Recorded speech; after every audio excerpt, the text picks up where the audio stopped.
Alors le marché permet de générer un prix. Et ce prix a un rôle tout à fait crucial, parce qu'il va à la fois donner un signal pour les producteurs, en indiquant que les individus sont prêts à payer au moins ce prix-là pour le bien, et donc il indique une notion de valeur. Et en même temps, pour les consommateurs, le prix révèle les coûts de production. Et donc indique aux consommateurs ce que ça coûte pour la société de produire ces biens. Le processus de production de certains biens génère de la pollution. Les dommages qui sont liés à cette pollution ne sont pas reflétés dans le prix de ces biens. Par exemple, pour produire du ciment, on doit émettre du CO2. Ce CO2 va participer au réchauffement climatique, au changement climatique. Les dommages liés à ce changement climatique ne sont pas reflétés dans le prix du ciment s'il n'y a pas d'intervention publique. Donc le marché tout seul ne permet pas de fournir les bonnes incitations.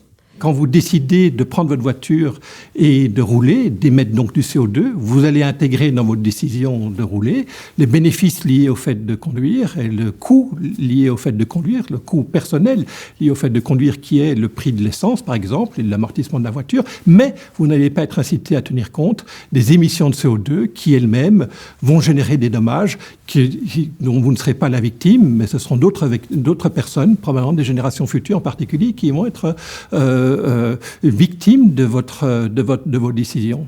Et donc, comme vous n'intégrez pas ces externalités dans vos décisions de conduire, vous allez avoir tendance à trop conduire et, par exemple, pas assez prendre les transports en commun. Une intervention publique est nécessaire. Elle peut prendre plusieurs formes. Elle peut prendre la forme d'une taxe sur les émissions de CO2. Elle peut aussi prendre la forme de la mise en place d'un marché de quotas d'émissions de CO2. C'est ce qui a été mis en place par l'Union européenne pour un certain nombre d'installations de production. Le fonctionnement de ce marché est le suivant. Il y a une offre fixe de quotas de CO2 qui est déterminée par le régulateur. La demande vient des entreprises qui polluent pour produire. S'il y a beaucoup d'entreprises qui ont besoin de ces quotas de CO2 pour leur production, alors le prix va être élevé. S'il y a peu d'entreprises qui ont besoin de ces quotas de CO2 pour leur production, alors le prix va être faible. Aujourd'hui, le problème, c'est que sur ces marchés, il y a un excès, il y a une quantité importante de l'offre qui est déterminée par les États.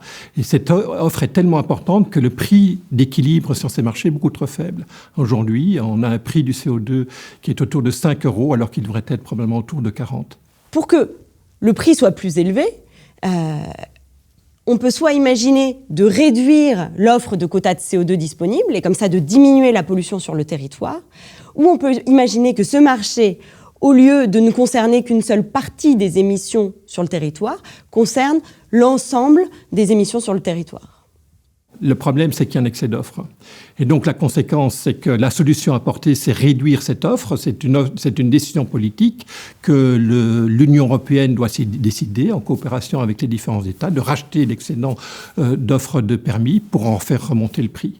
Je voudrais aussi signaler que ce marché ne couvre qu'une toute petite partie des émissions de CO2 en Europe et que pour le reste, il faut absolument organiser un système qui incite l'ensemble des agents économiques à internaliser des dommages liés à leurs émissions de CO2. Et ça, on peut le faire à travers un système de taxes, c'est-à-dire une taxe sur les émissions de CO2.